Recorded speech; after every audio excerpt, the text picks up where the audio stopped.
What if the very first place on earth, described in the foundational book of the Bible, the book of Genesis, was a place of pure, unadulterated pleasure? We are talking about the Genesis origin story. Most people miss the deepest secret hidden in Genesis chapter 2.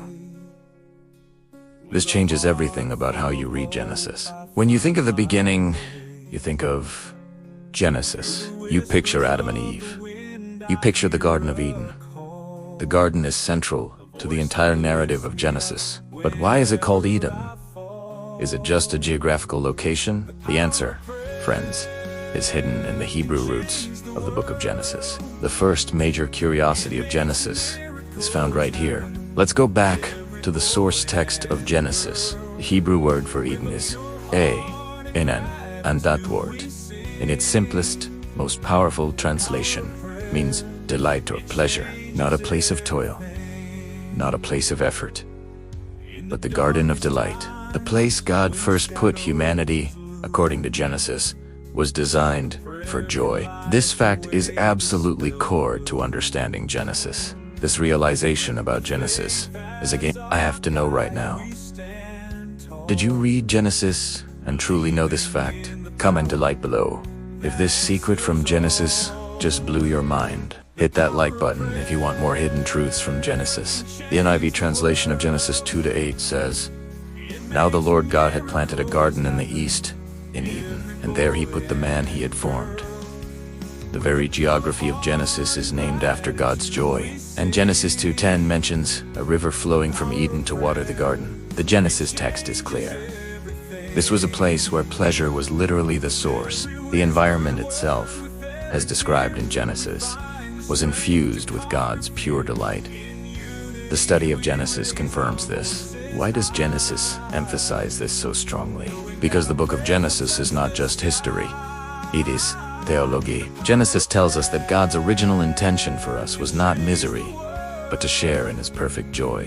The entire drama of Genesis, the creation, the covenant, the fallout, all happens against this backdrop of delight. We fell from delight, but the hope of Genesis is that God never gave up on restoring it.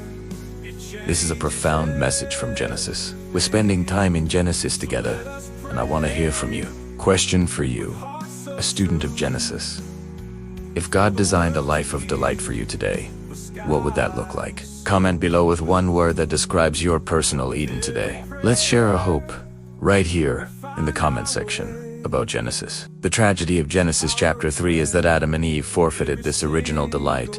They traded the abundant pleasure of God's presence, the very name of Eden in Genesis, for the fleeting promise of human knowledge. The shift from Eden delight to the curse of toil and pain is the central consequence in Genesis. Every subsequent event in Genesis, from Cain and Abel to Noah, is a ripple effect of losing that initial delight given by God in Genesis. But Genesis doesn't end there. Every story in Genesis, Noah's Ark, Abraham's promise points forward to a restoration. The promise God makes in Genesis is a promise to bring us back to delight. The final chapters of the Bible show us a new heaven and a new earth, a place that echoes the original Eden of Genesis, a place of everlasting joy and no more curse. That's the hope planted in Genesis. So, the key takeaway from Genesis 2-8 is this: you were created for delight.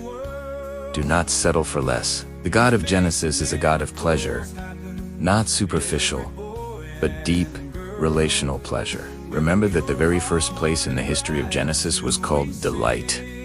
Let that truth from Genesis empower your week. The book of Genesis is a treasure. If you loved learning this powerful secret from Genesis, please like this video, share it with 3 friends, and subscribe for more daily dives into the deepest truths of the book of Genesis. Don't miss our next video where we explore another curiosity from Genesis. Genesis, Genesis, Genesis.